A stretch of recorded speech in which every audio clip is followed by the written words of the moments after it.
Estamos vivendo uma campanha eleitoral que, na história da República, não deve ter sido tão medíocre, exatamente porque aqueles que foram flagrados numa situação inadmissível de governança desonesta acusam os outros com muita leviandade. Não adianta desqualificar o adversário, como faz uma esquerda extrema, que é da sua prática habitual, isso desde sempre.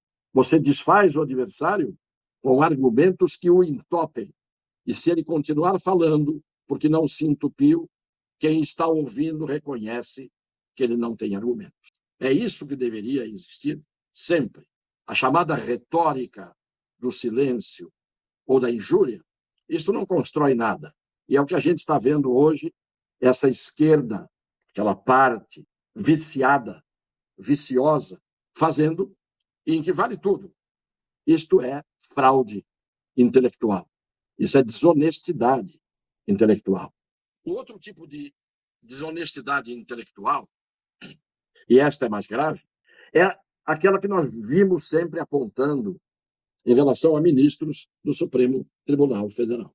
Entre eles, Fachin, Barroso e Alexandre de Moraes. O que nós fazemos aqui é revelar o que eles são a partir do que eles fazem e revelar que eles fazem aquilo que eles pregam que não deve ser feito.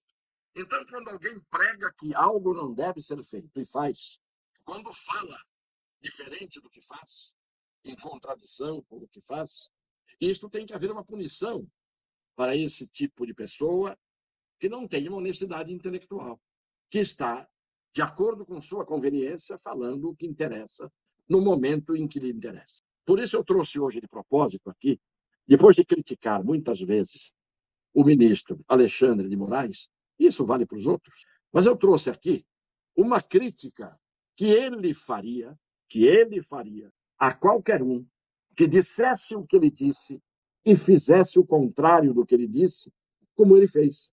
É isto que eu mostro, e é por isso que não há como responder, deixando a modéstia de lado, à minha argumentação. E quando eu pego a palavra de alguém e ponho em confronto com a atitude desse alguém, e o que ele diz é o contrário do que ele faz, ou o que ele faz é o contrário do que ele diz, é evidente que eu tenho o direito de fazer a crítica. Portanto, a crítica é o mínimo.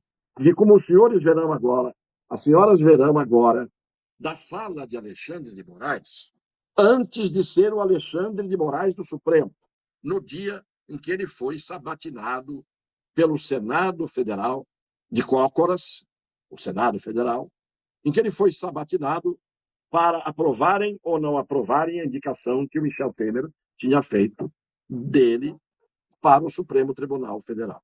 Para se ver como é que pode uma pessoa pregar algo e fazer exatamente o contrário de sua pregação. Que ao longo de minha trajetória profissional pude verificar de vários ângulos, ou como costumo dizer, dos vários lados do balcão, inúmeras e graves situações concretas, flagrantemente contrárias ao que nossa Constituição Federal consagrou, reforçando a necessidade de aproximarmos os esforços de todos os poderes públicos em prol da eficácia máxima da Constituição para todo o povo brasileiro.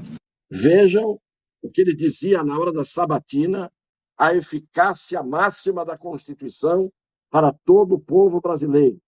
E ele faz a pregação de que a sublimação das leis e, portanto, daquilo que deve ser feito em nome da justiça é a aplicação da Constituição.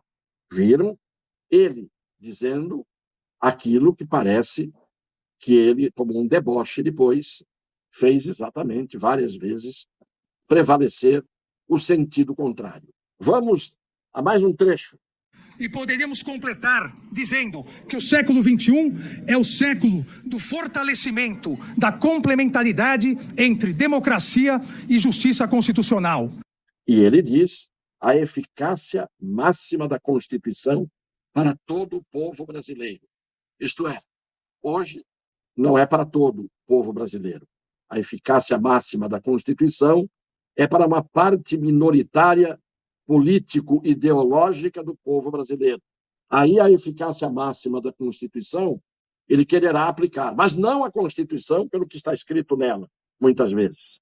Por aquilo que ele resolve aditar, complementar com ideias próprias, ele e os outros ministros do Supremo, fazendo uma Constituição híbrida.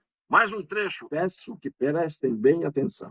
Para editar de ofício súmulas vinculantes, não só no tocante à vigência e eficácia do ordenamento jurídico, acabaram por permitir, não raras vezes, a transformação da Suprema Corte em verdadeiro legislador positivo, ou ainda moldando sua interpretação com, às vezes, os perigos do elevado grau de subjetivismo. Me refiro, senhores senadores, ao chamado ativismo judicial, um tema importante, atual e cuja discussão cresce no Brasil nesse momento. Os senhores acreditam no que acabaram de ouvir? É crível. Parece que ele estava dizendo há 5 anos, há 6 anos, 5, 6 anos, algo que era exatamente o que ele tinha em mente para fazer erroneamente quando chegasse ao Supremo Tribunal Federal. Você finge que não sabe o que é o direito. Você finge que não sabe o que é constitucional. Está aqui a prova. Ele, na sabatina, disse que estava acontecendo o quê? Fábrica de súmulas vinculantes no Supremo, que é uma espécie de legislação paralela ao poder legislativo. Mas ele vai além, e aí que é inacreditável. Ele diz que o Supremo está praticamente, naquela altura lá que ele estava dizendo, imagine hoje, se tornando um legislador, quer dizer, um feitor de leis, usurpando a competência do Congresso Nacional. Que isso não poderia acontecer. Estava agradando o Senado na hora da sabatina e dizendo corretamente o que ele deveria dizer, porque é o direito. Por isso que eu sempre dizia, Alexandre, ou você não sabe, ou você finge que não sabe. Mas você sabe. E, finalmente, aí chegamos ao paroxismo do inacreditável.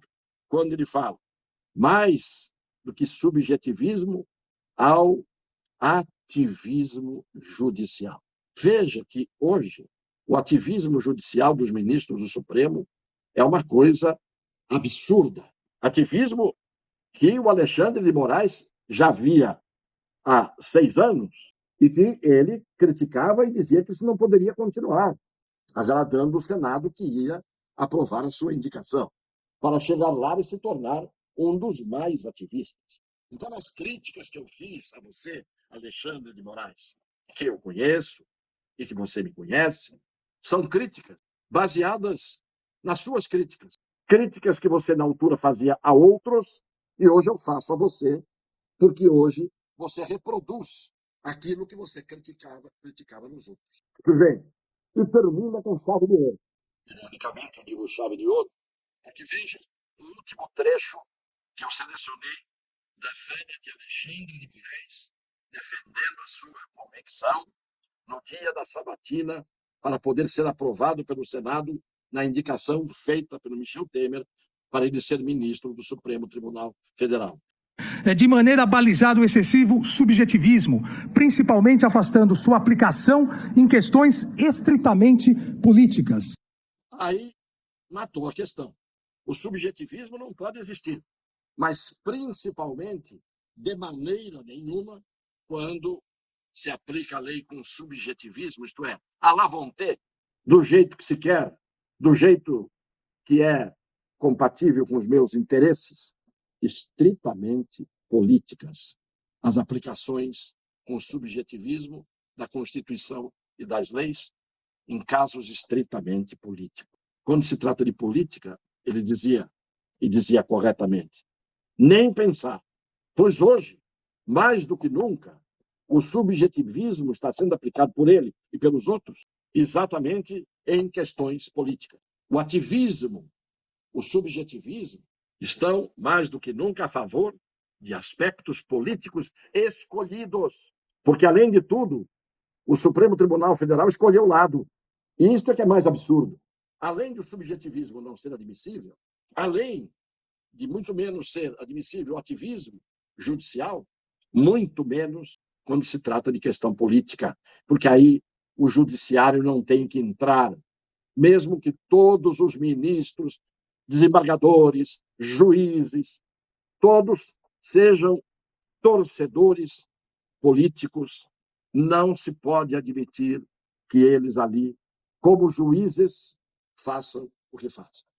Por isso é que eu digo que deveria haver uma regra na Constituição em que, quando um indicado para o Supremo Tribunal Federal, no seu pronunciamento na sabatina, defende a existência de regras jurídicas que são absolutamente certas, corretas, de direito, a partir do momento em que fosse nomeado, começasse a desfazer aquilo que ele pregou que se deve fazer, caberia o impeachment.